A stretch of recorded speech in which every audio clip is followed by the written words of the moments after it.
Assalamualaikum warahmatullahi wabarakatuh.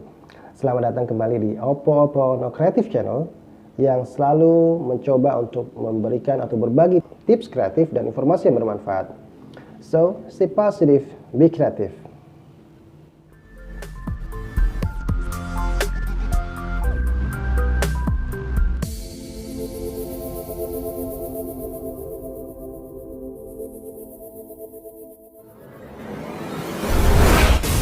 Opo Creative Channel.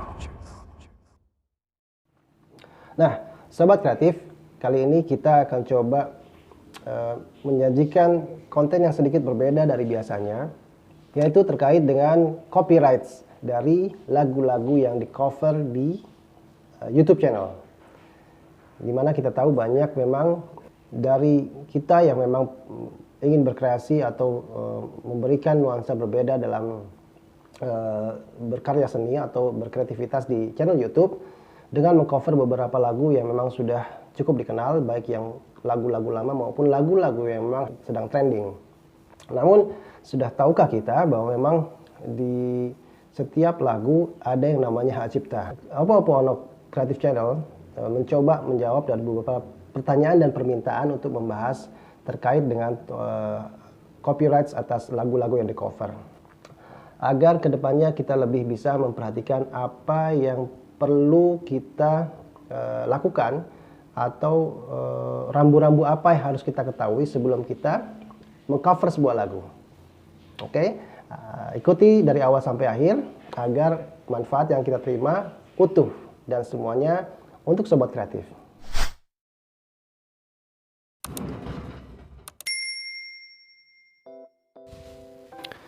Nah, sobat kreatif, pertama kami ambil kutipan dari medcom.id dalam unggahannya terkait masalah cover lagu di YouTube masih jadi perdebatan, yang diunggah pada tanggal 29 Agustus 2020. Di sini disebutkan mengenai hak cipta tertuang dalam Undang-Undang Nomor 28 Tahun 2014. Artinya sobat kreatif bahwa undang payung hukumnya atau undang-undangnya sudah ada dan sudah jelas. Belakangan disebutkan juga pidana terhadap hak cipta cukup santer diperdebatkan, terutama menyoal cover lagu di YouTube. Dikutip juga dari laman yang sama, medcom.id, disebutkan bahwa Ketua Federasi Serikat Musisi Indonesia atau FESMI sobat kreatif, yaitu Chandra Darusman, menyebutkan bahwa aspek teknologi atau dan bisnis model perlu diperhatikan tanpa mengucilkan aspek hukum. Dari aspek teknologi, YouTube ini hanya sebagai fasilitator. Jadi sobat kreatif, disebutkan di sini bahwa YouTube adalah sebagai media saja yang memfasilitasi semua konten kreator atau sobat kreatif yang ingin membuat YouTube channel dengan konten cover lagu. Jadi di sini YouTube hanya sebagai fasilitator. Nah, masih di laman yang sama kita bahas, Ketua FESMI selanjutnya menyebutkan bahwa para pemilik channel yang harus dibahas atau disorot. Dalam hal ini pemilik channel atau yang mengunggah video cover lagu tersebut. Itu disebutkan oleh Chandra Darusman dalam webinar Asosiasi Bela Hak Cipta yang diadakan pada tanggal 28 Agustus 2020 lalu. Nah, masih dari Ketua FESMI juga, yaitu Chandra Darusman, di mana beliau juga pernah menjabat di World Intellectual Property Organization atau WIPO, atau organisasi hak atas kekayaan intelektual dunia di Jenewa, Swiss, di mana beliau mengatakan di kesempatan yang sama berdasarkan unggahan dari medcom.id ini bahwa memang masih terjadi perdebatan yang sangat tinggi, high level, terutama tentang keberadaan dan tanggung jawab YouTube terhadap pelanggaran hak cipta. Yang sangat menarik juga, poin penting yang disampaikan beliau adalah bahwa harus dilakukan komunikasi terlebih dahulu antara pemilik kepentingan. Pemilik kepentingan itu yang dimaksud adalah antara pemilik karya atau pencipta karyanya dengan orang yang akan membawakannya. Begitu sobat kreatif. Nah, yang tidak kalah menariknya adalah apa kata musisi atau komposer atau pencipta lagunya.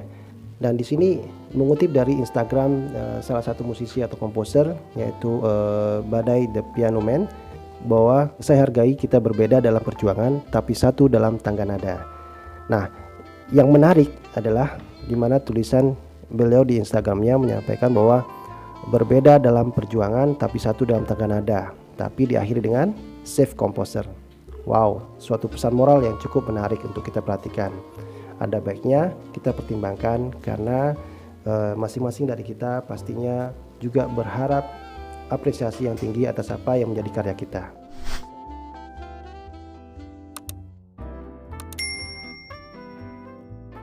So, stay positive, be creative. Nah, sebenarnya perlu juga kita tahu sobat kreatif, seperti apa sih undang-undang yang sudah ada, yaitu undang-undang terkait hak cipta nomor 28 tahun 2014. Nah, saya dapatkan informasinya dari hukumonline.com, di mana laman ini juga memberikan banyak informasi bermanfaat terkait dengan konsultasi hukum. Salah satunya adalah terkait dengan hak cipta. Nah, di sini juga kita bisa dapatkan detail tentang pasal-pasal yang tercakup dalam Undang-Undang nomor 28 tahun 2014 tentang hak cipta. Nah, di sini banyak sekali disebutkan detailnya. Sobat kreatif nanti bisa download sendiri di laman hukumonline.com. Definisinya apa sih yang terkait dengan hak cipta? Jadi lengkapnya disebutkan di sini. Di poin pertama bahkan, yaitu hak cipta adalah hak eksklusif pencipta yang timbul secara otomatis berdasarkan prinsip deklaratif setelah suatu ciptaan diwujudkan dalam bentuk nyata, yaitu dalam hal ini lagu, tanpa mengurangi pembatasan sesuai dengan ketentuan peraturan perundang-undangan. Artinya memang karya lagunya sudah dipatenkan dan sudah diakui bahwa karya tersebut adalah ciptaannya. Nah, yang menarik di sini sobat kreatif adalah di poin 21 terkait dengan royalti.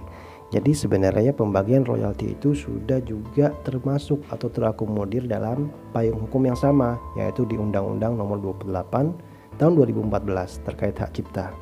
Nah, di poin 21 disebutkan bahwa royalti adalah imbalan atas pemanfaatan hak ekonomi suatu ciptaan atau produk hak terkait yang diterima oleh pencipta atau pemilik hak terkait. Nah, di sini diatur sobat kreatif. Jadi kita harus juga memperhatikan apa yang perlu kita lakukan sebelumnya. Seperti yang sudah menjadi himbauan dari FESMI, ketua FESMI, di mana baik pencipta lagu maupun penyanyi atau orang yang ingin mengcover lagu untuk berkonsultasi terlebih dahulu dengan publisher yang bisa menjadi mediator atau memediasi dengan pihak-pihak terkait, sehingga nanti tidak terkena dengan undang-undang hak cipta ini sobat kreatif. Nah, bagaimana dengan YouTube?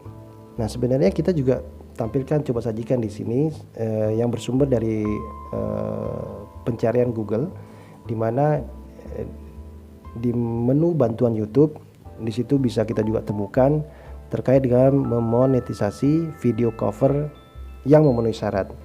Nah, di sini sebenarnya YouTube sudah menjelaskan dengan tegas bagaimana cover atas suatu karya itu bisa disajikan dan bahkan bisa dimonetisasi.